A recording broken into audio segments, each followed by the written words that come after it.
Nahdlatul Ulama dan Muhammadiyah, dua ormas Islam terbesar Indonesia, menggelar muktamar untuk menentukan kepengurusan 5 tahun ke depan. Muktamar NU digelar di Jombang, sementara Muhammadiyah di Makassar. Apa yang membuat muktamar NU penuh gejolak, sedangkan Muhammadiyah relatif teduh? Ini liputannya untuk Anda. I'll be with you, I'll stay by your side, honest and true to the end of my time. I'll be loving you, loving you. Pada saat hampir bersamaan di awal Agustus ini, dua ormas Islam terbesar di Indonesia menggelar muktamar. Nahdlatul Ulama atau NU menghelat kegiatan 5 tahunannya di Jombang, Jawa Timur, sementara Muhammadiyah menggelar muktamar di Makassar, Sulawesi Selatan. Namun ibarat peribahasa, serupa tapi tak sama. Perhelatan akbar muktamar dari kedua ormas Islam itu beda satu dengan lainnya. Jalannya muktamar kaum Nahdiyin berlangsung sengit, bahkan menjurus timbulnya kegaduhan. Sementara muktamar Muhammadiyah berjalan relatif teduh. Muktamar NU yang digelar dari tanggal 1 hingga 5 Agustus 2015 dibuka secara resmi oleh Presiden Joko Widodo di alun-alun Jombang, Jawa Timur. Ada hal menarik dan tidak biasa saat Joko Widodo membuka acara itu. Jokowi mengenakan sarung warna merah dan peci agar terlihat lebih selaras dengan kelompok Nahdiyin yang identik dengan sebutan kaum sarungan.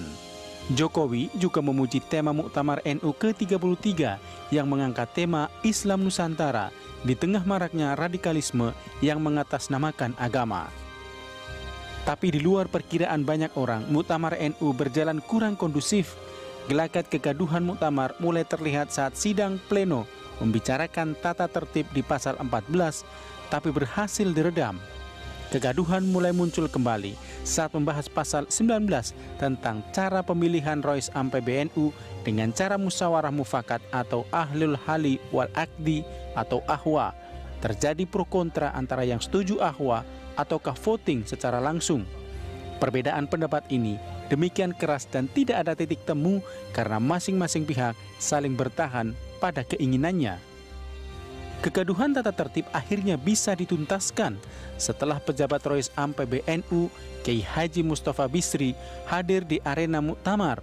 Dengan berlinang air mata, Gusmus menyampaikan pidato singkat mengungkapkan kesedihan dirinya dan para ulama sepuh NU melihat jalannya muktamar yang jauh dari fondasi akhlakul karimah yang dicontohkan pendiri NU Hadratus Syekh Hasyim Asy'ari. Termasuk para ulama sepuh seperti Kiai Haji Wahab Hasbullah, Bisri Samsuri, serta banyak kiai sepuh lainnya yang meninggalkan teladan betapa mereka tidak haus akan kekuasaan dunia.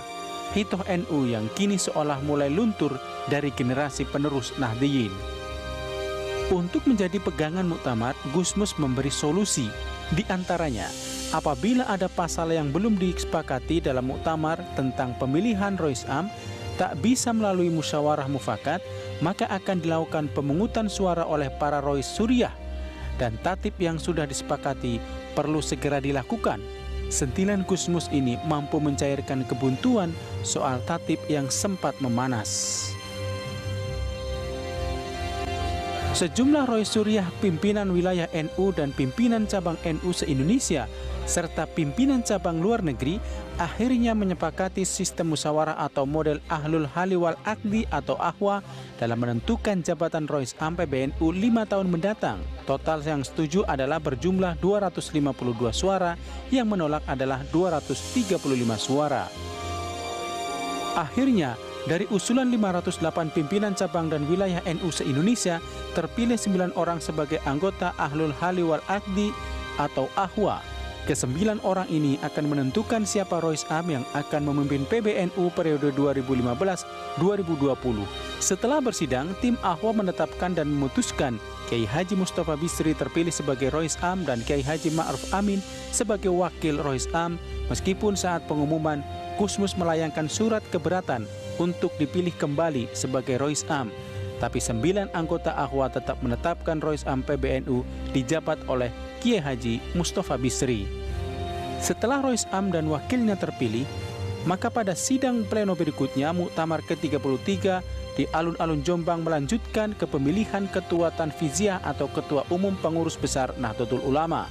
Beberapa nama santer diperbincangkan dan beredar dengan sangat kuat di kalangan muktamirin untuk menjabat Ketua Umum PBNU, seperti Kiai Haji Said Agil Siraj, Kiai Haji Salahuddin Wahid, Kiai Haji Asad Said Ali, dan Kiai Haji Muhammad Adnan. Akhirnya, untuk kedua kalinya Kiai Haji Said Agil Siraj terpilih kembali memimpin NU periode 2015-2020. Said Agil kembali terpilih setelah pesaingnya Kiai Haji Asad Said Ali mundur dari pencalonan di putaran selanjutnya. Said Agil Siraj sebelumnya meraih 287 suara, sedangkan Asad Ali 107 suara. Sebelum terpilih Ketua Umum PBNU, ratusan peserta Muktamar ke-33 bermaksud menggelar muktamar tandingan di Ponpes Tebu Ireng, Jombang. Tapi kejadian itu akhirnya bisa diredam setelah hadirnya sejumlah ulama besar NU di forum tersebut. Salah satunya Khatib Am PBNU Abdul Malik Madani yang seperti juga Gusmus dengan terisak-isak meredam ambisi para muktamirin. Bahkan Kiai Madani menyebut muktamar kali ini muktamar paling buruk sepanjang sejarah. Selain itu, Kiai Haji Hasyim Musadi yang juga datang ke forum menyatakan keberatannya bila ratusan muktamirin yang berada di Ponpes Tebu Ireng menggelar muktamar tandingan. Sebab itu akan menjadi pemecah belah jamiat NU dan sulit disatukan kembali. Akhirnya, berpegang teguh dengan tradisi pesantren, sami'na wa ata'na, maka para muktamirin pun patuh pada perkataan ulama hingga perpecahan bisa dihindari. Insyaallah, insyaallah, insyaallah, you'll find your way. Insyaallah, insyaallah, insyaallah, ada jalan. Berbeda dengan Muktamar NU di Jombang yang panas, pelaksanaan Muktamar Muhammadiyah ke-47 tanggal 3 hingga 7 Agustus di lapangan Karibosi, Makassar, Sulawesi Selatan berlangsung relatif teduh. Muktamar ini juga dibuka secara resmi oleh Presiden Joko Widodo. Dalam kata sambutannya, Jokowi mengajak umat Islam di Indonesia bersatu padu memperjuangkan kemerdekaan saudara seiman di belahan dunia manapun, termasuk kemerdekaan Palestina. Di samping menjalin keharmonisan dengan umat agama lain untuk hidup rukun damai dalam keberagaman. Peran penting Muhammadiyah untuk menjawab tantangan perubahan zaman perlu dilanjutkan dan terus dikembangkan. Kita masih menghadapi tantangan kemiskinan, tantangan keterbelakangan, tantangan ketimpangan, tantangan ketidakadilan. Kita juga harus berhadapan dengan berbagai tindak kejahatan luar biasa yang menggerogoti bangsa ini, korupsi dan ancaman narkoba. Di Muktamar Muhammadiyah ke-47, Ketua Umum Pimpinan Pusat Muhammadiyah Din Samsudin sempat melontarkan 3 opsi. Namun Din mengatakan 3 opsi itu bukan ide pendirian partai politik baru, namun untuk lebih menegaskan jati diri Muhammadiyah sebagai gerakan kultural, serta memantapkan dan mengukuhkan hitoh politik Muhammadiyah sesuai Tanwir Makassar tahun 1971. Intinya, agar Muhammadiyah tidak melakukan politik praktis dan mempunyai hubungan organisasi dengan partai politik. Kedua, aspirasi politik 35 juta warga Muhammadiyah disalurkan melalui partai politik yang didirikan oleh Muhammadiyah sebagai amal usaha atau pimpinan dan calegnya ditentukan Muhammadiyah. Ketiga, selalu menyikapi persoalan politik secara rasional, baik pemilu, pilpres maupun pilgub. Sebab pada kondisi sekarang terasa ada tarik-menarik untuk mendukung partai politik sehingga mengurangi penerapan hitoh Muhammadiyah. Inilah momentum bagi Muhammadiyah untuk mengukuhkan diri sebagai organisasi masyarakat madani yang independen, tidak terpengaruh, mengembangkan nilai-nilai, dan jangan peduli, tidak harus ada masalah kalau tidak diakomodasi di kabinet, di legislatif. Nah ini kalau ini dikukuhkan oleh Muktamar Makassar, maka dari Makassar ke Makassar, itu salah satu kalimat pada theme song. Mungkin akan menjadi rekomendasi dalam muktamar nanti. Ya, saya sarankan jadi rekomendasi supaya jelas. Akhirnya, setelah melakukan beberapa kali penyaringan dari semula 82 kandidat menjadi 39 calon. Kemudian diseleksi kembali untuk mendapatkan 13 nama calon Ketua Umum Muhammadiyah 5 tahun ke depan. Panitia pemilihan Tanwir Muhammadiyah selesai menjaring 13 nama calon Ketua Umum PP Muhammadiyah dengan total suara sah sebanyak 2.389 suara dan suara tidak sah 38 suara.